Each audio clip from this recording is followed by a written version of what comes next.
हड़प्पा सभ्यता की इंट्रोडक्शन, उसके बाद हड़प्पा सभ्यता की खोज कैसे हुई, हड़प्पा सभ्यता का नामकरण कैसे दिया गया, हड़प्पा सभ्यता के प्रमुख स्थल कौन से हैं, इन सब के बारे में हमने जो चर्चा की है वो पिछली वीडियो में कर चुके हैं, जो पार्ट 1 था। अब पार्ट 2 में हम हड़प्पा सभ्यता की नगर योजना के बारे में चर्चा करेंगे। उसके बाद इसकी सामाजिक आर्थिक जो विशेषताएं हैं या पतन हैं, इसके लिए पार्ट 3 या 4 आगे बनाएंगे। तो अभी आता है हड़प्पा सभ्यता की नगर योजना। हड़प्पा संस्कृति की सर्वाधिक महत्वपूर्ण विशेषता इसकी नगर योजना ही थी। इस सभ्यता के महत्वपूर्ण स्थलों के नगर निर्माण में समरूपता दिखाई देती थी। नगरों के भवनों के बारे में विशिष्ट बात यह थी कि ये जाल या ग्रिड पद्धति पर आधारित थे। नगरों की योजना अनुसार बसावट, एक दूसरे को समकोण पर काटती हुई सड़कें, यहाँ के किले, नालियों की बनी हुई सुव्यवस्था, अन्नागार, स्नानागार या नगरों के चारों ओर सुरक्षित दीवार किसी केंद्रीय शक्ति की ओर इशारा करते थे, यानी कि एक अच्छी प्रशासनिक व्यवस्था यहाँ पर थी। इसके अलावा हड़प्पा संस्कृति के नगरों में कुशल कारीगर विभिन्न प्रकार की वस्तुओं का निर्माण भी करते थे, जो विदेशों में बहुत अधिक मांग जिनकी होती थी। अब इसके बाद यहाँ का जो नगर होता था वो 2 भागों में बटा होता था, जबकि कुछ नगर उसके अपवाद भी हैं, लेकिन 2 भाग होते थे। एक भाग पूर्वी हिस्से की तरफ, दूसरा भाग पश्चिमी हिस्से की तरफ होता था। पश्चिमी हिस्से की तरफ जो भाग होता था वो थोड़ा ऊंचा होता था, जो प्रमुख लोगों के लिए होता था। जनसाधारण के लिए पूर्वी दिशा में जो हिस्सा होता था वो होता था। इसके बारे में बात करते हैं कि प्राप्त नगरों के अवशेषों से पूर्व और पश्चिम दिशा में 2 टीले मिले हैं। पूर्वी दिशा में स्थित जो टीला है वो निचला शहर या फिर आवासीय अक्षेत्र कहलाएगा, जिसमें साधारण लोग ही निवास करते थे। लेकिन जो पश्चिमी दिशा की तरफ टीला था वो गढ़ी या दुर्ग कहलाता है। इन गढ़ियों की ऊंचाई 40 फीट के लगभग थी।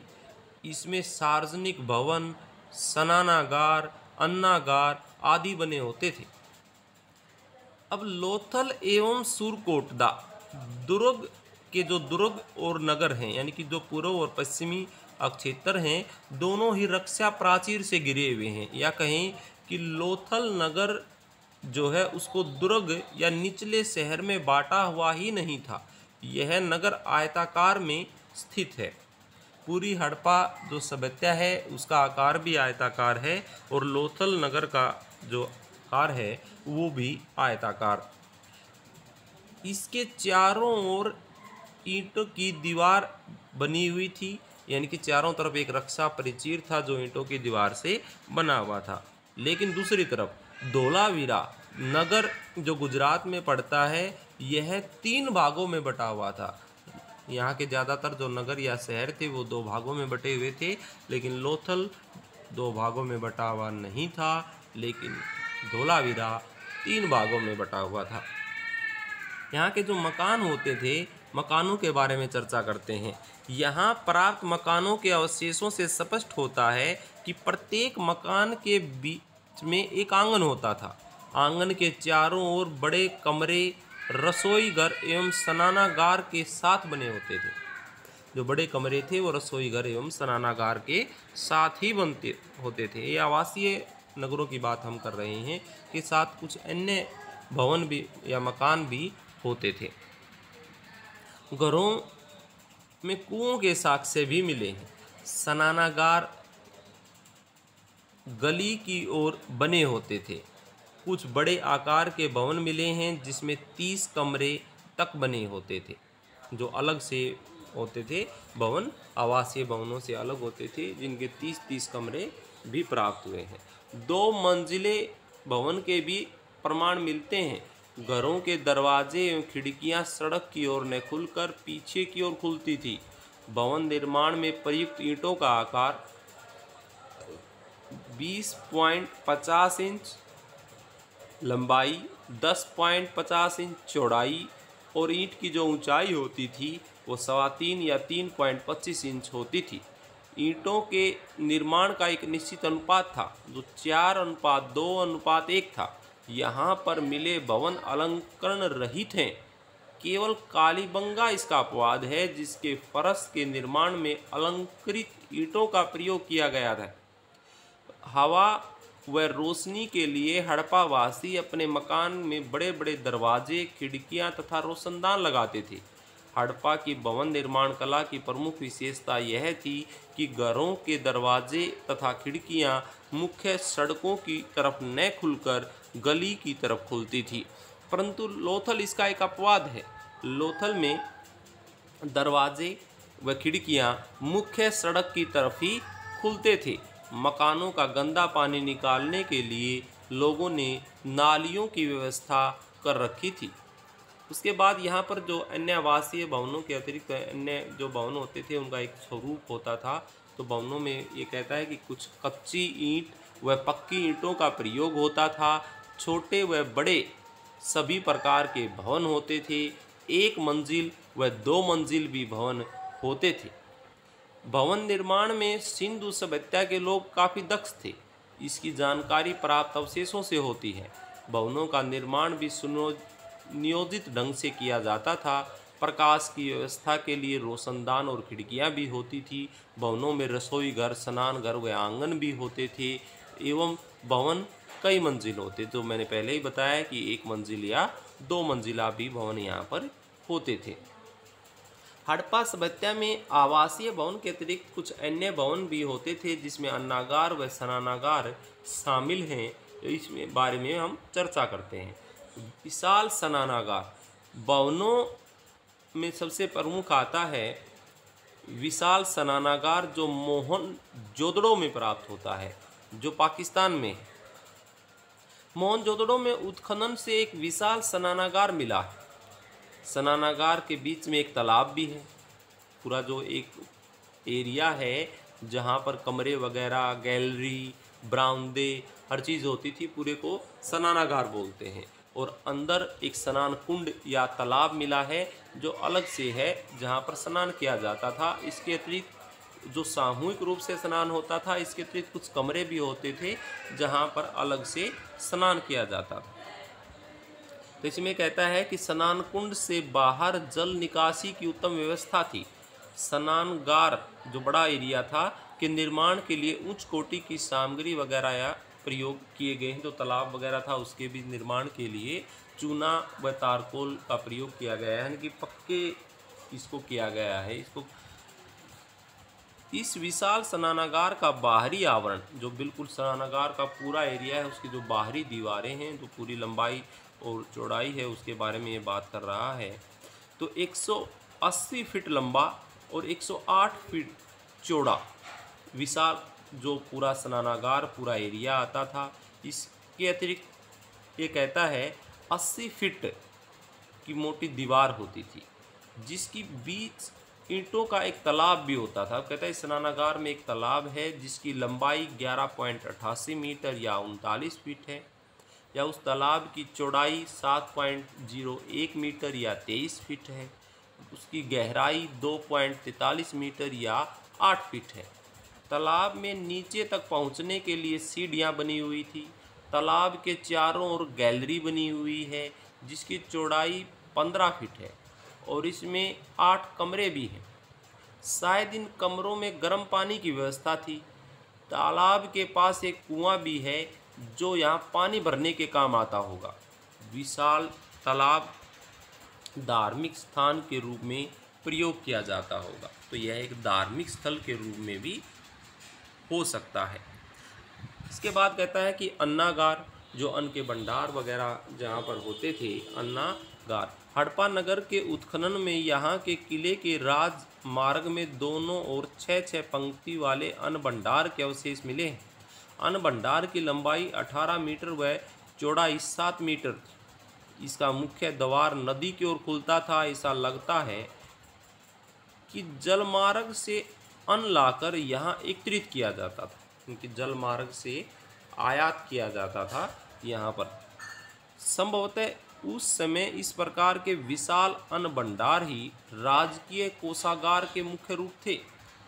और ये जो अन्न भंडार वगैरह जो होते थे, ये पश्चिम की तरफ जो ऊपरी दुर्ग होता था, किला होता था, उसमें होते थे। दूसरी तरफ जो पूर्वी हिस्सा होता था, जो आवासीय या निचला शहर होता था, आम लोग रहते थे। अब कहता है जलाशय। धोलावीरा नामक स्थान से एक जलाशय मिला है। धोलावीरा जो गुजरात में है, वहाँ पर एक जलाशय के प्रमाण मिला है, जिसका साइज है 80.4 या 40 मीटर लंबा और 12 मीटर चौड़ा है। इसकी गहराई लगभग 7.50 या 8 मीटर के बीच है। कुछ विद्वानों का मानना है कि गुजरात के कच्छ जिले में पानी की समस्या थी, क्योंकि कच्छ का रेगिस्तान वहाँ पर है, तो इसी वजह से वहाँ लोगों ने इस जलाशय को पानी संग्रह के लिए बनाया था। इसके बाद कहता है गोदी डाक यार्ड। गोदी भी बोलते हैं, डाक यार्ड भी बोलते हैं, और इसको बंदरगाह भी बोल सकते हैं। हड़प्पा संस्कृति के लोग लोथल नामक नगर में एक गोदी या डाक यार्ड या बंदरगाह मिली। इसकी लंबाई 223 मीटर, चौड़ाई 35 मीटर और गहराई 8 मीटर है। इसमें पानी भरने तथा अधिक पानी को बाहर निकालने की उचित व्यवस्था है। इसके पास एक घाट भी बना हुआ था, जो 240 मीटर लंबा तथा 21.6 मीटर चौड़ा है। विद्वानों का मानना है कि इस गोदी में या बंदरगाह में या डाकयार्ड में समुद्री जहाज माल उतारने और माल को लाद कर ले जाने के लिए आते होंगे। उसके बाद बात करते हैं कि यहाँ पर बाजार व्यवस्था भी थी। नगर योजना में बाजार व्यवस्था थी। हड़प्पा, मोहनजोदड़ो, लोथल की खुदाई से प्रमाण मिले हैं कि सड़क के दोनों ओर छोटे छोटे कमरे हैं।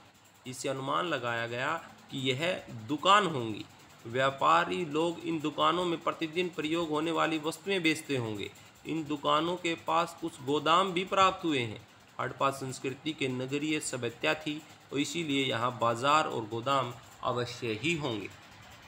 उसके बाद हम जल निकास प्रणाली की बात करते हैं कि जिन नगरों की जल निकास प्रणाली कैसी थी। सिंधु घाटी की जल निकास की योजना अत्यधिक अच्छी थी। नगर में नालियों का जाल बिछा हुआ था, जो ग्रिड प्रणाली पर आधारित है। सड़क और गलियों के दोनों ओर ईंटों की पक्की नालियां बनी हुई थी। मकानों की नालियां सड़कों या गलियों की नालियों से मिल जाती थी। नालियों को ईंटों और पत्थरों से ढकने की भी व्यवस्था थी। इन्हें साफ करने के स्थान स्थान पर गड्ढे या नलकूप बने हुए थे। इस नलकूपों में कूड़ा करकट जमा हो जाता था और नालियों का प्रवाह अवरुद्ध नहीं होता था। नालियों के मोड़ पर एल आकार की ईंटों का भी प्रयोग किया जाता था। आगे कहता है कि इसकी सड़कें और गलियां कैसी होती थी। हड़प्पा कालीन नगर पूर्व निर्धारित योजना के अनुसार बनाया जाता था। सड़कें और गलियां एक दूसरे को समकोण पर काटती थी, जिसे ग्रिड पद्धति कहते हैं। सड़कें पूर्व से पश्चिम, उत्तर से दक्षिण दिशा में बिछी हुई थी। मोहनजोदड़ो में मुख्य सड़क थी, जो 10.5 मीटर चौड़ी थी। इसे प्रथम सड़क कहा गया है। इस प्रथम सड़क पर एक साथ पहिए वाले 7 वाहन गुजर सकते थे। अन्य सड़कें थी जो 3.6 से 4 मीटर तक चौड़ी थी। गलियां एवं गलियारे 1.2 मीटर या 4 फुट या इससे भी अधिक चौड़े थे। ऐसा अनुमान लगाया जाता है कि सड़कें, गलियां और नालियों की व्यवस्था लागू करने तथा निरंतर देखभाल करने के लिए कोई प्रशासनिक व्यवस्था यहाँ पर होगी। तो इस तरह हमने नगर योजना के बारे में बातें की कि यहाँ की सड़कें और गलियाँ कैसी हैं, जल निकासी प्रणाली कैसी थी इस नगर योजना में। यहाँ पर एक बाज़ार होता था, गोदी डाकयार्ड या बंदरगाह जो लोथल में थी, बाहर से व्यापार होता था, समुद्री व्यापार का जो प्रमाण है। जलाशय जो धोलावीरा में जलाशय का प्रमाण मिला है। एक अन्न भंडारों जो अलग अलग नगरों में होते थे, बड़ा अन्न भंडार जो हड़प्पा में है उसके बाद मोहनजोदड़ो में बड़ा अन्न भंडार मिला है। विशाल स्नानागार जो मोहनजोदड़ो से प्राप्त हुआ है। इसके अतिरिक्त विशाल भवन भी थे जो पूजा कक्ष वगैरह के लिए काम आते थे, जो पंचायत कक्ष भी होते थे, इसका बारे में हमने बात की है। इसके बाद कुछ आवासीय भवन भी होते थे जिनमें ईंटों के आकार की बात भी हमने की है, उनके खिड़की दरवाजे कैसे होते थे। इसके बाद नगर के दो पार्ट होते थे, एक पूर्वी हिस्सा और पश्चिमी हिस्सा, इसके बारे में हमने बात की। तो यह था हड़प्पा सभ्यता की नगर योजना। अगले इसके बाद में सामाजिक आर्थिक व पतन जैसी जो बातें हैं अगले पार्ट में करेंगे।